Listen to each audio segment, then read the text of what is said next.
horas, pessoal, né, não está dizendo. Então, perto das 6 ou 8 horas, até 8 ou 9 horas da manhã, um vídeo produzido, né? Ou seja, que não é live. E assim a gente tem a live do meio-dia e depois a live das 21 horas, ok? E do meio-dia então vai ser o devocional. E nós vamos seguindo em Salmos, né? Meditando em Salmos. Salmos agora de número 6. Eu gostaria de destacar algo interessante. É que eu estou com a Bíblia exatamente da minha saudosa vovó. Inclusive essa letra ali que está escrito Salmo, foi ela que escreveu. Tá? Inclusive tem várias anotações dela.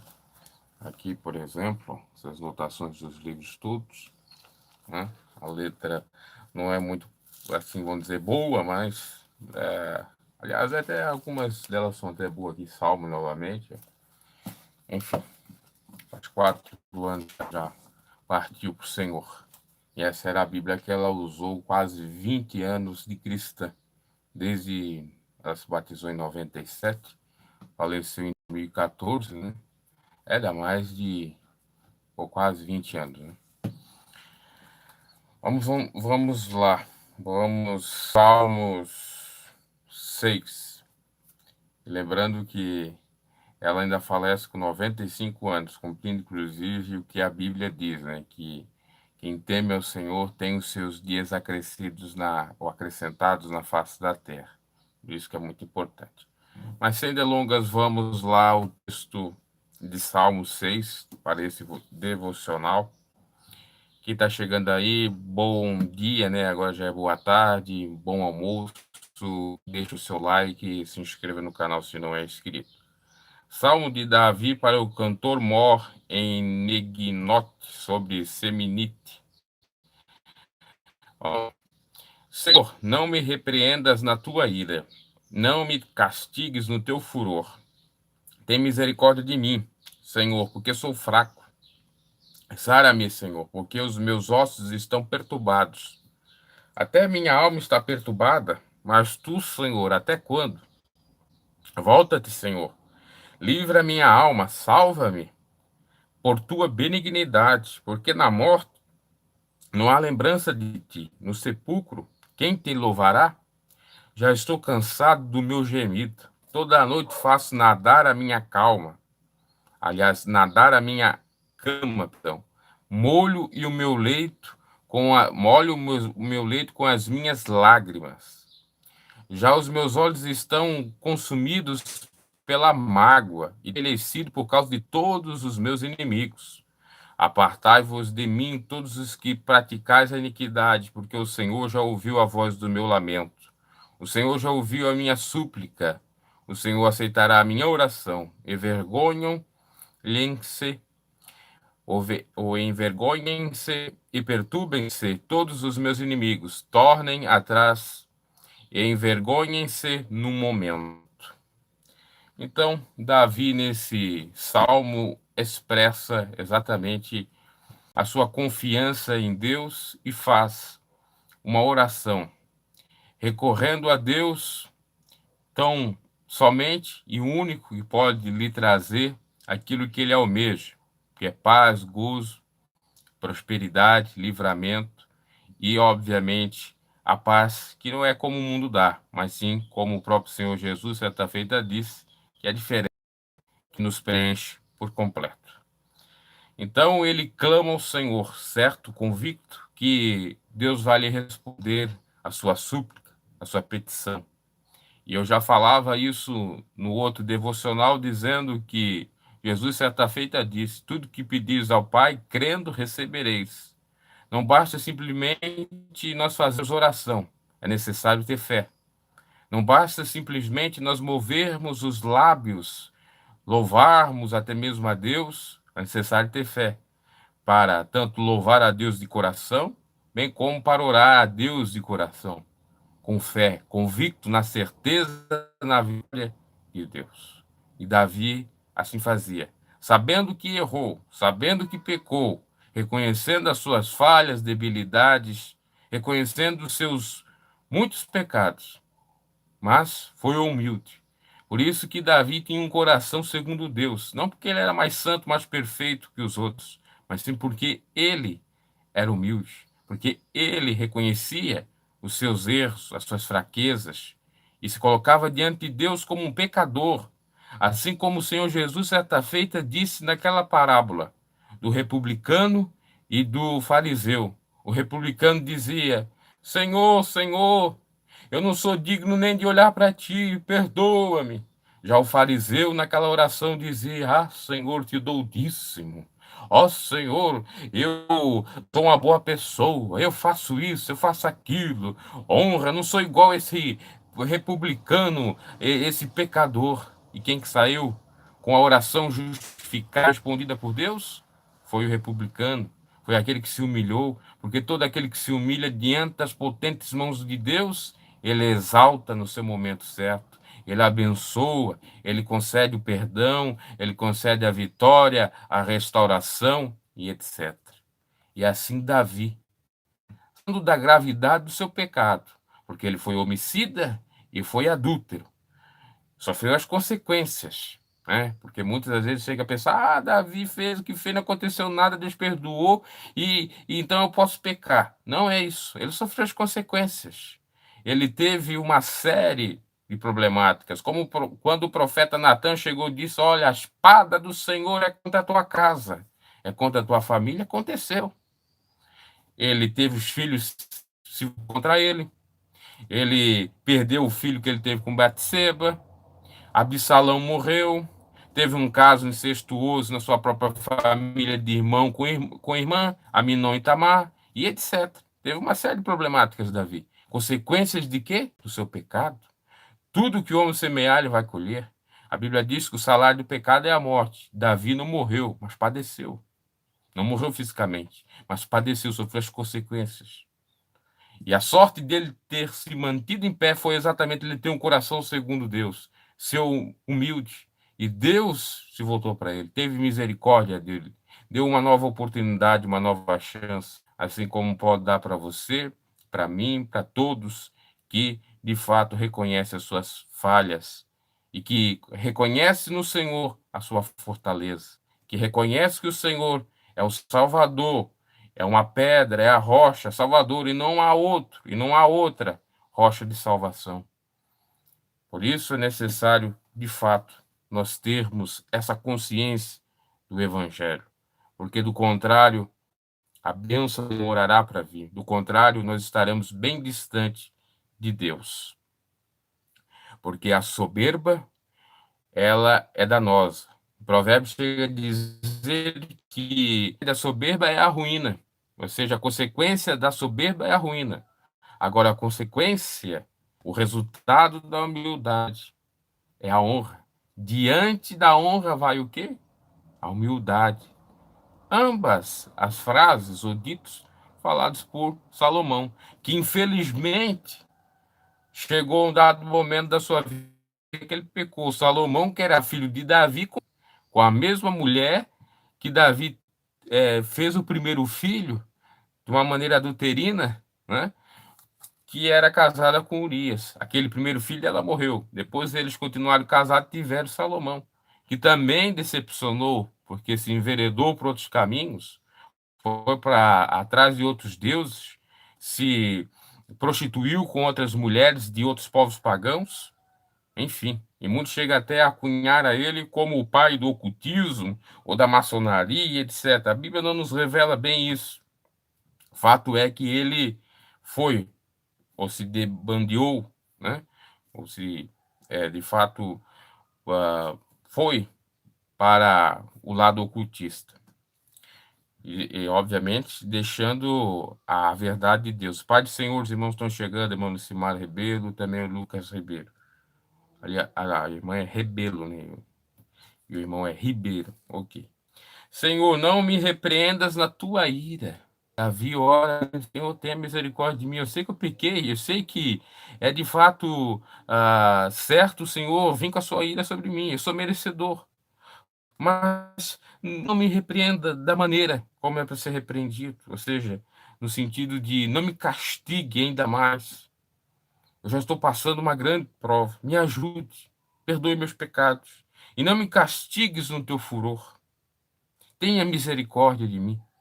E são as misericórdias as causas e motivos de nós não sermos o quê? Comidos. É a misericórdia de Deus que faz perdoar os nossos pecados e faz nós mantermos de pé diante dele e na presença dele. Porque se nós tivéssemos, por exemplo, no lugar de Deus, um homem, né, que fosse de fato seguir a lei, o que manda a letra da lei, a literalidade da lei, nós estávamos perdidos, porque de fato nós seríamos condenados ao fogo do inferno por qualquer pecado. Mas como estamos diante de Deus, que é misericordioso, um Deus que conhece os nossos sentimentos, conhece o nosso mais profundo e íntimo, e Ele sabe que muitas das vezes pecamos é porque, de fato, nós fomos imprudentes, mas a gente não queria.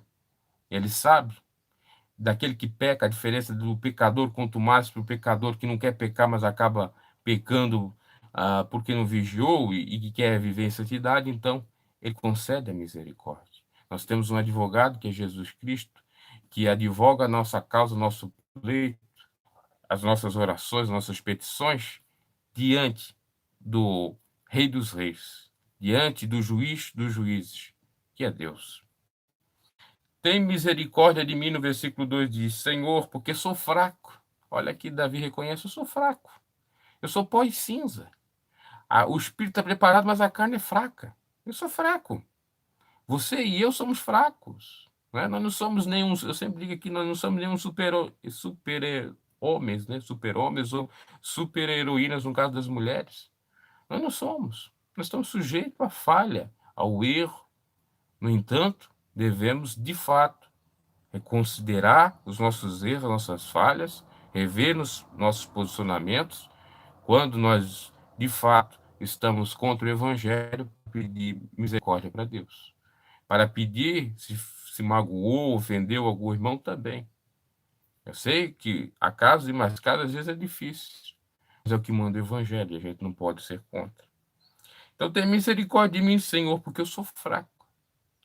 Sara-me, Senhor, porque os meus ossos estão perturbados.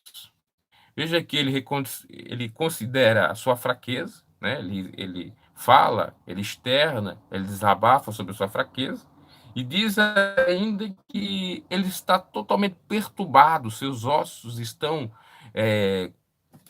vamos dizer assim, sofrendo. Ele está, de fato, todo apertado, naquele sofrimento mesmo doído por conta do pecado. A própria opressão que o pecado traz, porque você há de convir comigo que o pecado ele traz uma carga negativa, ele traz algo maléfico, terrível, né, sobre a nossa vida. Né? E se nós não se achegar diante de Deus, pedir perdão e não, de fato, se humilhar, a coisa complica ainda mais. E assim era o estado de Davi. Davi, por conta do seu pecado, ele estava, de fato, totalmente atribulado, perturbado. Por quê? E aí há uma outra coisa para se pensar, mas por que ele estava todo atribulado, perturbado? Porque ele tinha um coração segundo Deus. Porque talvez se ele não tivesse, ele não estaria perturbado. Ele não estaria nem com algum ressentimento. Porque, de fato, para ele, tanto fazia como não fazia. Né? Agora, quando a pessoa peca conhecendo o Evangelho, sabendo da palavra de Deus, realmente vem esse peso, vem essa consequência, pesa a nossa mente. Né? No tribunal togado da nossa consciência, nós ficamos condenados. Meu Deus, eu fiz isso errado. Mas quem está fazendo isso na realidade? É o próprio Espírito de Deus convencendo o homem do seu erro, do seu pecado. Dizendo, olha, eu errei. Quando o homem e a mulher não têm o Espírito de Deus, ou não tem, pelo menos, a proximidade com Deus, ela faz o que ela faz sem dó e nem piedade.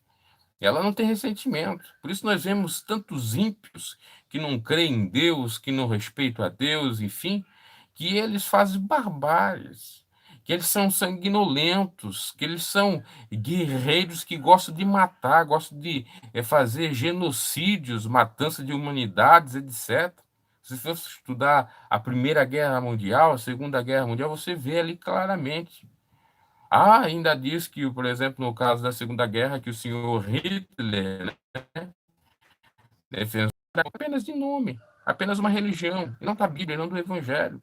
Se possivelmente analisar a vida de Mussolini, que era o outro lado do fascismo, né, possivelmente, e era italiano, também tinha alguma ligação com o catolicismo, mas não tinha do Evangelho. Então, quando o homem e a mulher não têm, de fato, a essência do Evangelho, ele peca por pecar, ele faz mal por fazer, não tem remorso, não tem nada. Né? Ele é escravo do pecado de Satanás e tudo que ele faz é para aquilo, né? Não tem o medir consequências, ainda que ele venha sofrer com algumas delas. Por isso que você vê geralmente esses serial killers, né? Esses psicopatas aí do crime, que eles matam, vão para cadeia, pagam a pena, depois saem e voltam a matar. Por quê? O diabo e o pecado estão na sua vida escravizando, que eles só pensam nisso, eles não pensam no mal que eles estão fazendo para as outras pessoas. Agora, quando eles caem na real, assim como caiu na real Paulo, que estava aí no caminho de Damasco, Paulo também era perseguidor da igreja, Paulo que estava consentindo com a morte de Estevão, sendo apedrejado, ele, quando Jesus diz, Saulo, Saulo, por que me persegues? Ele ouve aquela voz do Senhor, aí vem o arrependimento. Porque ninguém pode resistir à glória de Deus, ninguém pode resistir à repreensão de Deus, ou à repreensão do Espírito. E ele cai do cavalo, e aí ele fica com os seus olhos escurecidos, perde a visão, fica com os seus olhos de peixe, depois ele é levado por um outro apóstolo do Senhor, enfim, ali prega o evangelho, ele aceita, etc. Só ali ele reconsiderou seus pecados. Só quando ele teve encontro com o Senhor. E muitas pessoas estão nessa situação, lamentavelmente. E esse evangelho também estão nessa mesma consequência, porque o inimigo coloca a soberba no coração humano para exatamente fazer o que desagrada a Deus. É só a gente analisar o caso de Adão e Eva. Ali estava claro aquilo que, se eu não me equivoco, é São João que fala, né? Na epístola, da soberba da vida. Ou é Paulo, já não me lembro mais. Fala da soberba da vida, concupiscência dos olhos e da carne, me parece, né?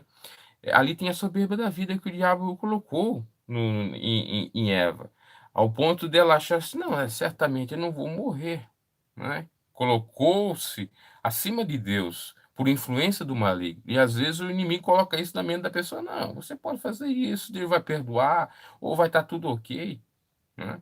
É o inimigo trabalhando. O nosso coração tem que ser um coração de carne, não petrificado, né? Agora, a palavra de Deus, que é como um martelo que esmiuça a penha, ela quebra esse coração endurecido. Por isso que a Bíblia nos diz que a fé vem de ouvir e ouvir o quê? A palavra de Deus. E outra forma de despertar a fé é dos milagres, porque Jesus, certa feita, disse: se não houver sinais, prodígios, maravilhas, milagres, como hão de crer? Então, por meio da pregação da palavra, por sinais e prodígios, Deus trabalha na vida do homem e da mulher. Mas quando o homem e a mulher, de fato, está distante de Deus, ela faz tudo que é errado. Ela mata, ela rouba, ela destrói lares, ela destrói família, ela faz várias coisas terríveis.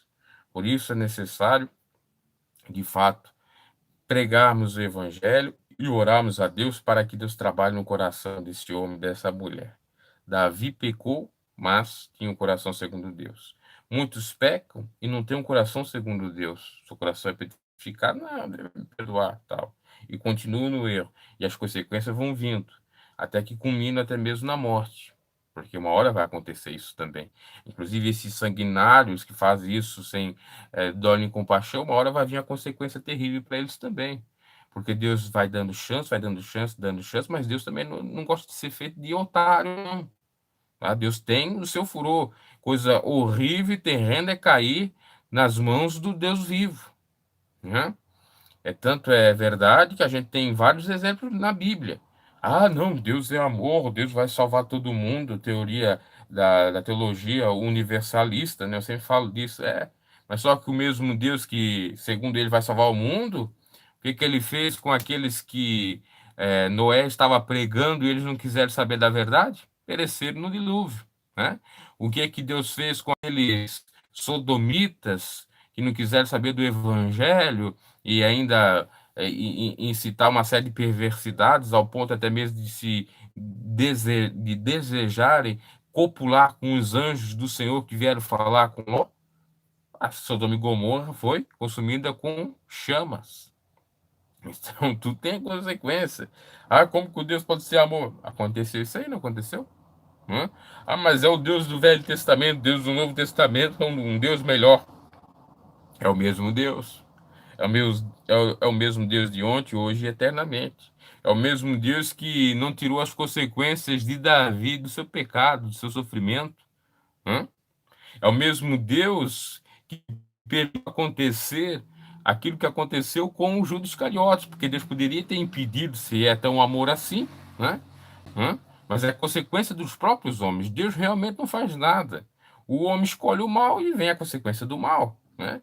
O homem mau vai de mal a pior, enganando e sendo enganado. É que o Paulo diz a Timóteo. O povo que pereceu no dilúvio não foi porque Deus quis, foi porque eles quiseram. O povo que pereceu em Sodoma e Gomorra não foi porque Deus quis, foi porque eles quiseram. Deus deu oportunidade para se arrepender. Deus é longânimo, é tardio em irar-se, mas uma hora ele ira, né? Ele tem um limite, né? Deus quer que todos se arrependam, que venham todas as almas ser salvas, mas se não quiser, o que ele pode fazer, né? Então não podemos cair nesse ledo de engano. Ah, Deus é amor, vai salvar todo mundo, ainda que eu faça pecado. Não é bem assim. Não é bem assim. Porque para Deus tudo tem limite. E, no caso de Judas Iscariotes, acabou se suicidando, né? Deus poderia ter evitado, mas não. Foi a consequência do seu próprio pecado, a traição de Jesus. Então, analisamos nesse prisma. É necessário nós termos um coração contrito, um coração humilde, para sermos abençoados por Deus. E é o que tinha Davi. Tem misericórdia de mim. A gente tem que clamar ao Senhor pedindo as suas misericórdias. Nós não somos nada, nós precisamos do Senhor. Jesus, certa feita, disse que nós sem Ele não somos nada. E não somos mesmo. O que, que nós somos? Tenha misericórdia de mim, Senhor, porque eu sou fraco. Sara-me, Senhor, porque os meus ossos estão perturbados. Até a minha alma está perturbada, mas tu, Senhor, até quando? E ele indaga, Senhor, até quando esse sofrimento? Até quando eu vou ficar angustiado? Deus deixa acontecer, porque é a consequência do pecado. Ele também fez algo muito gravoso, muito grave, né? Um homicídio, um adultério, um homicídio. O homicídio foi consequência do adultério para tentar esconder o adultério que não deu certo.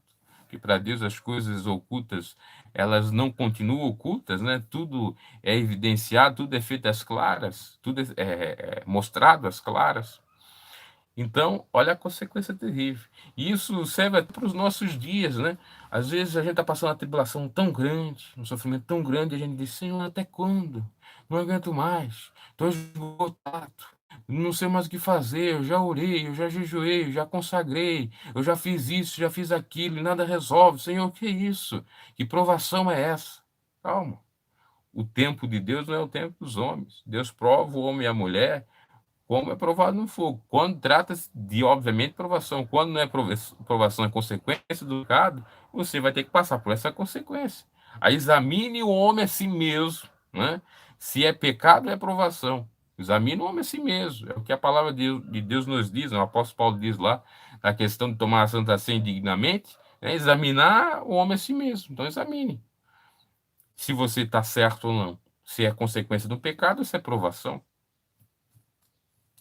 E aí você tem que confiar no Senhor, tanto para vencer a provação, como também para vencer a consequência do pecado, que é até um benefício de Deus, porque você passa de uma maneira, vamos dizer assim, incólume. Você pode sofrer as consequências, mas Deus te livra de algo maior, com o perdão, obviamente. Então, é aguardar. Volta-te, Senhor, livra minha alma, salva-me pela tua benignidade. E ele ora, né, na convicção, pedindo, Senhor, ajuda, eu já não aguento mais, já estou orando há muito tempo.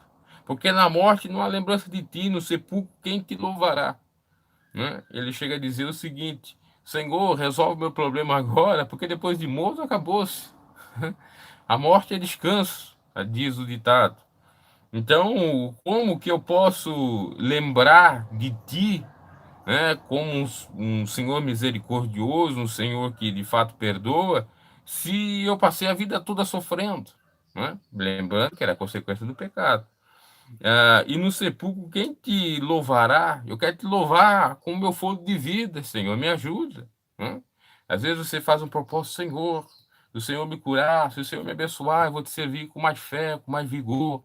É mais ou menos isso que Davi está fazendo aqui, né? Senhor, eu quero te louvar. Se eu morrer, não acabou-se tudo, não existe mais nada, entre aspas. É, então, eu quero fazer aqui quando estiver com vida, para ser o exemplo, para dar testemunho da tua benignidade, do teu amor, da tua bondade, da tua misericórdia para os povos, para o povo. Eu sou o rei, você me colocou como rei, né? Já que pensava assim também. E agora estou sofrendo. Mas veja que para Deus não tem rei, não tem súdito, não tem servo, não tem escravo, né? Não tem, aliás, senhor, não tem servo, não tem nada. Deus não faz acepção de pessoa. Pecou, consequência. Ah, eu sou rei, eu sou intocável, né? É, que nem tem aquela expressão que uns erros, eu sou aqui um juiz, eu sou aqui um político de renome e tal. Para Deus não existe isso aí, não. Para Deus, olha, fez, é isso e está acabado. Vai sofrer a consequência. Se não se arrepender, fogo do inferno, dependendo do que se fez. Quem tu pensa que está falando? Aliás, Deus poderia ter dito isso, Jesus poderia ter dito isso, não disse. Foi humilde, sendo ele Deus, né? Poderia ter dito, ó, com quem você pensa que está falando para os fariseus, para os religiosos da época? Hã? Mas não disse. Então isso é arrogância. O homem e a mulher não podem ter arrogância, prepotência. Porque nós, diante de Deus, não somos mais do que ninguém, né? Às vezes eu ficava vendo na instituição religiosa alguns pastores tão arrogantes, achando que porque ele tem um cargo, um nível de pastor, de presbítero, que ele era grande coisa, e que os membrinhos não era nada. Para Deus não existe cargo. Para Deus todos somos iguais. Para Deus todos somos sacerdotes e reis. E ele não, porque você tem que respeitar. Olha, não toqueis nos ungidos do Senhor. Os ungidos do Senhor é você e eu que aceitou Jesus Cristo. A unção na época do Antigo Testamento era dada sobre o rei, por isso que em Apocalipse fala que nós seríamos reis, e sobre os sacerdotes. E nós somos sacerdotes em Cristo Jesus, porque ele é o sumo sacerdote e ele é o rei dos reis, né? E aí é aquela questão da religião, daquela da autoridade, da figura, tem que respeitar mesmo sendo um indigno lá, mesmo sendo um corrupto. E não toqueis nos ungidos do Senhor. Aliás, aquele contexto é totalmente um outro, né? Totalmente um outro. Que em Cristo Jesus se revela sacerdote e reis de uma outra forma, aquele que aceita Jesus. Na época de Davi, Davi não quis cortar a orla lá ou até chegou a tocar na orla de Saul, não quis ferir Saul, porque ele era ungido, não vou tocar. É uma outra configuração, porque de fato ele era ungido como rei. Agora, em Cristo Jesus não tem um rei de uma nação, de um povo, né? Mas tem sim reis e sacerdotes da igreja, perfazendo o corpo de Cristo, perfazendo a igreja. Então, é um outro contexto.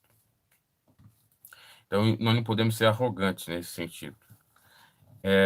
Volta, Senhor, livre a minha alma, salve-me por tua benignidade. Versículo 4. Versículo 5 nós lembramos, né? Porque na morte não há lembrança de ti, no sepulcro, quem te levará? Aliás, nesse versículo tem gente que chega a dizer que de fato existe o sono da alma. Me parece que até a igreja adventista, tem outras igrejas que pensam assim.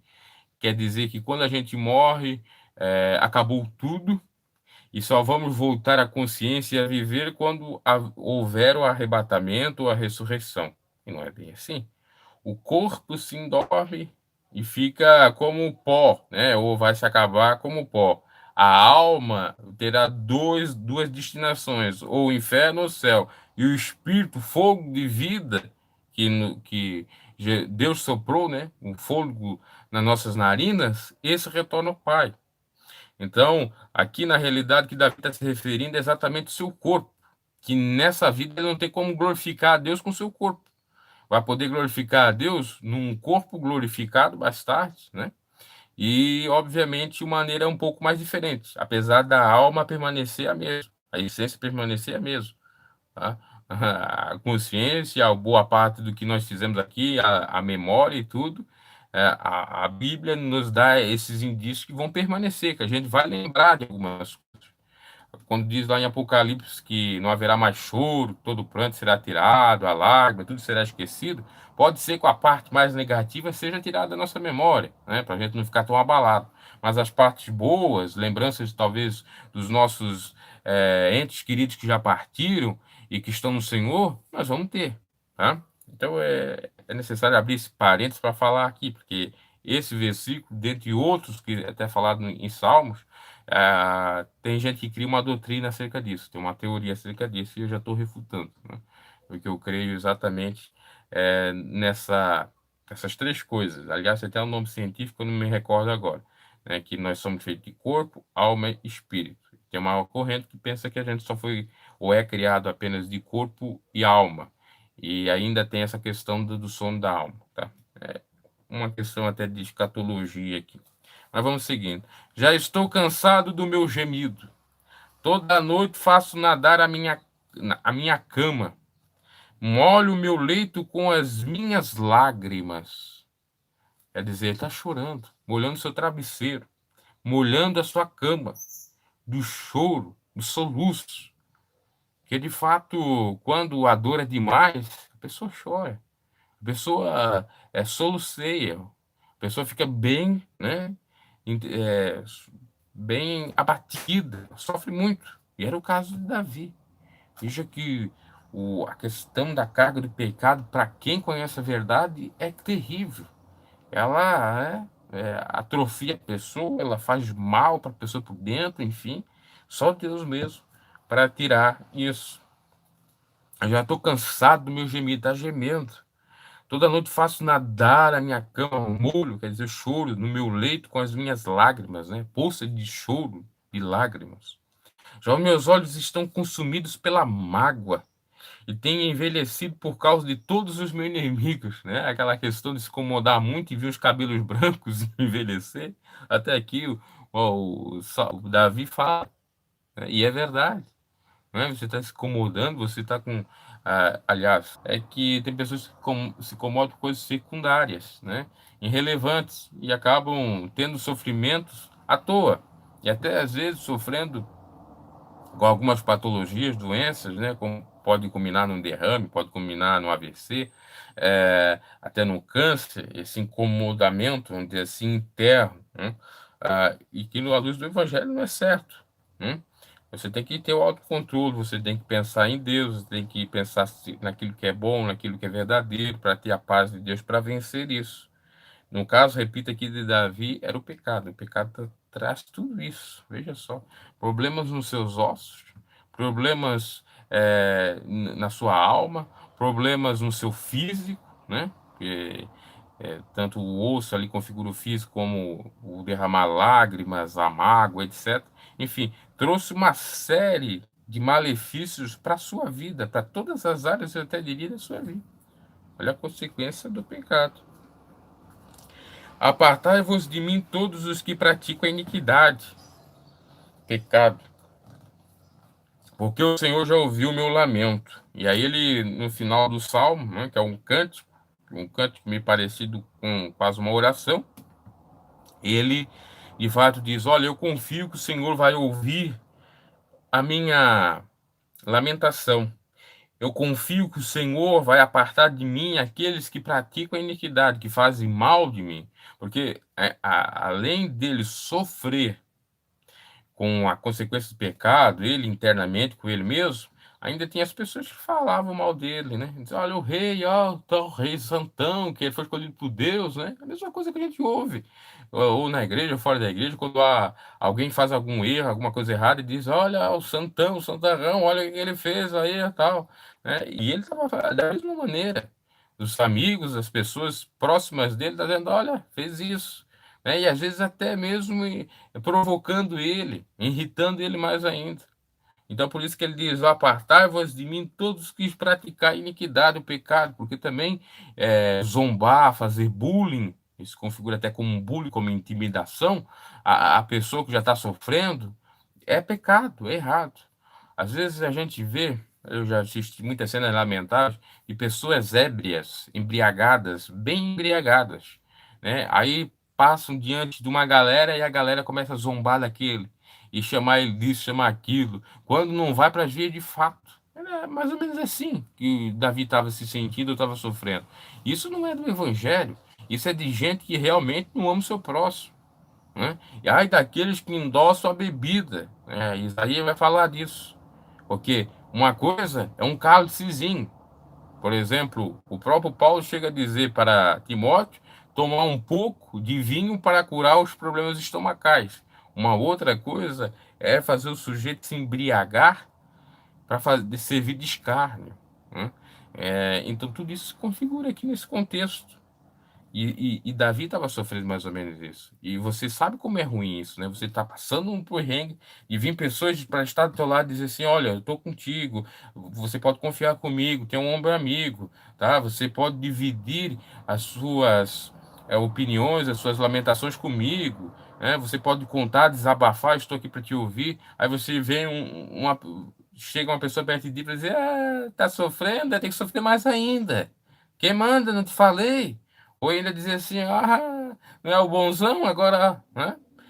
E era exatamente o que Davi estava passando.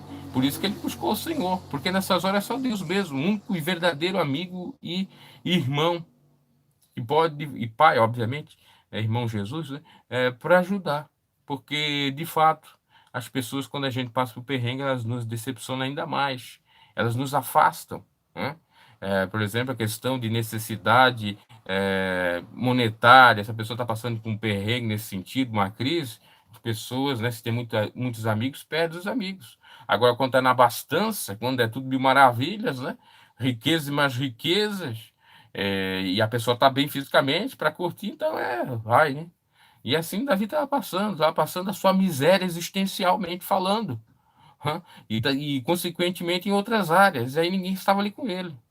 Agora, o verdadeiro amigo está conosco em todos os momentos, está conosco quando a gente está para baixo, está down, quando a gente está para cima, up, né? Quando a gente está passando pela tempestade, pela bonança, etc. E só esse, obviamente, que é Deus, né?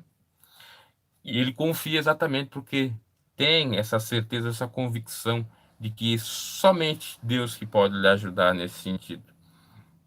O Senhor já ouviu a minha súplica, o Senhor aceitará a minha oração. Aí transborda a fé dele, né?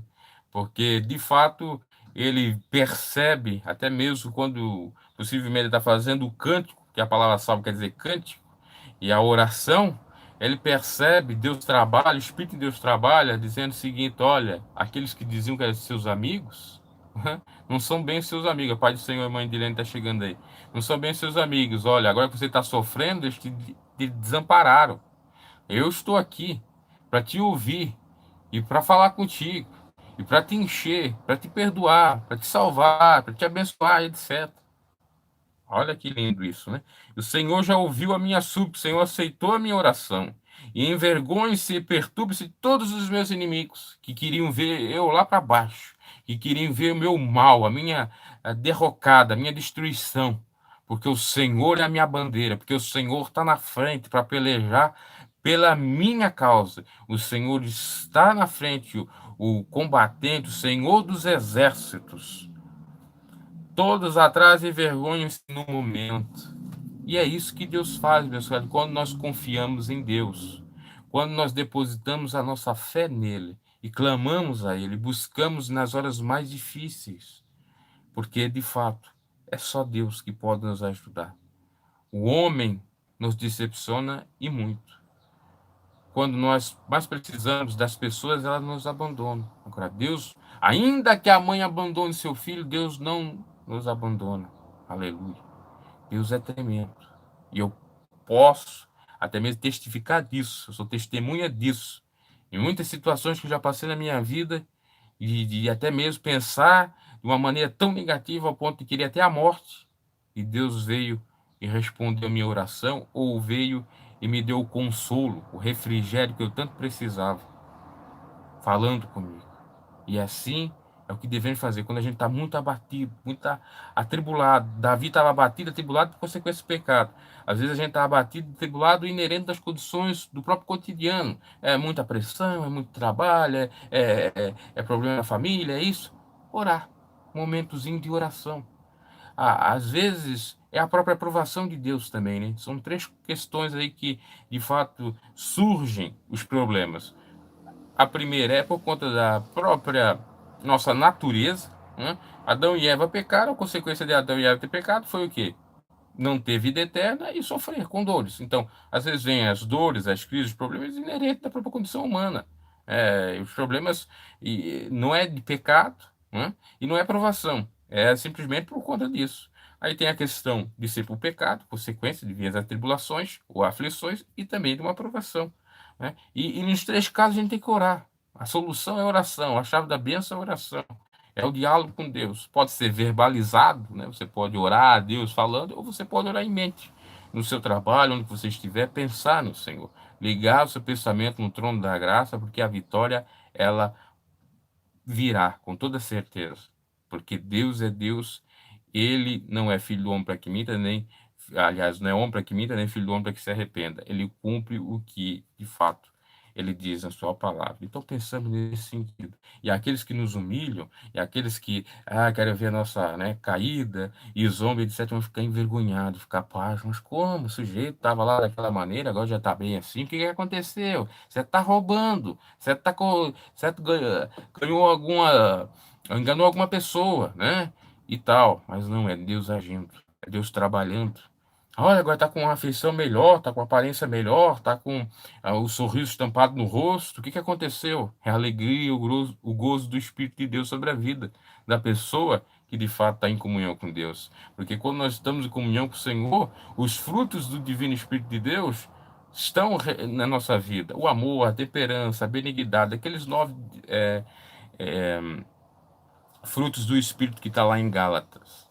Então, meus caros, Davi, quando estava no sofrimento, orou, clamou e convicto, e recebeu a vitória do Senhor. E fez um salmo para agradecer ao Senhor nesse sentido.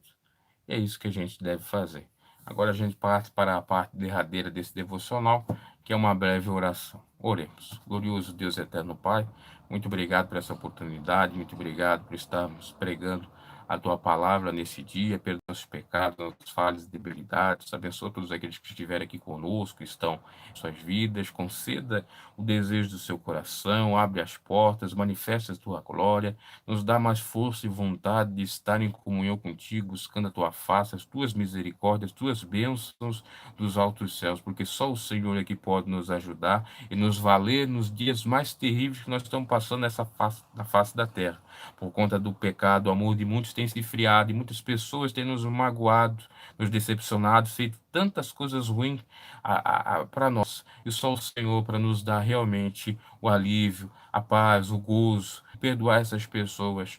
Ó Pai, em nome de Jesus Cristo, visita aqueles que estão necessitados, nos orfanatos, nos asilos, que estão nos presídios, nos hospitais, necessitando de cura, de libertação, de transformação, que estão nas marquises, debaixo das pontes, que estão mendigando aí em vários lugares, em várias vielas, Senhor, dê a bênção, Senhor, prospera, ajuda, provera, tu és o Deus da provisão, alguma oportunidade para essas pessoas, alguém que possa ajudar essas pessoas, em nome de Jesus, ó Pai poderoso, ajuda a nos entender o teu evangelho para estar contigo de dia e noite, buscando a tua face, pensando em ti, orando, meditando na tua lei de dia e de noite, e de fato também orando ao Senhor, não como uma mera religiosidade, mas sim com um coração aberto, um coração contrito, crendo na tua presença aqui, real, vital, aqui e agora. Ori canta alabasto, clama lamasteia. Ori calamassurianda lamaste clama nai. Ori palabalabalaia. Reclama lamaste clama naste clamas. Aliandari calabassurianda lamai. Oh, glória ao teu nome, louvado seja o teu nome, Senhor. Muito obrigado. nós temos certeza da tua vitória, da tua bênção sobre as nossas vidas nesse exato momento. Amém e amém, Senhor. Te agradecemos por tudo. Louvado seja o nome do Senhor.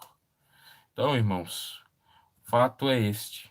Está passando tribulação por problemas, seja provação, seja da condição inerente do ser humano ou de algum pecado, ore a Deus. Ele que sabe lhe dar a direção, Ele que vai dar a bênção, a cura, o milagre, o perdão, etc. Aquilo que nós necessitamos, Ele sabe de fato o que nós necessitamos. Que Deus os abençoe. Eu quero dizer aqui para os irmãos que agora o devocional vai ser ao meio-dia. Eu estava falando no início, porque eu vejo que 6, 7 horas o pessoal não está aí e não chega nem a aparentar chegar uma pessoa, às vezes chega uma ou duas pessoas, mas no meio-dia a gente tem mais frequência, no mínimo entre 3, 4 pessoas, e é mais interessante, tá? Então vai ficar assim a programação do conteúdo edificante. De manhã cedo eu vou colocar um vídeo, vai ser um vídeo, uma reflexão, já é um vídeo não live, né? E aí vai ficar duas lives, a live do meio-dia e a live das 21 horas, que hoje nós vamos ter um estudo. Eu espero que dê para fazer um estudo que eu estou pensando acerca, me parece que é até do Espírito Santo, tá? E dos dons dele. Que Deus os abençoe nessa tarde e prospere. Louvado seja o nome do Senhor e até a próxima. Vou encerrando aqui, tá?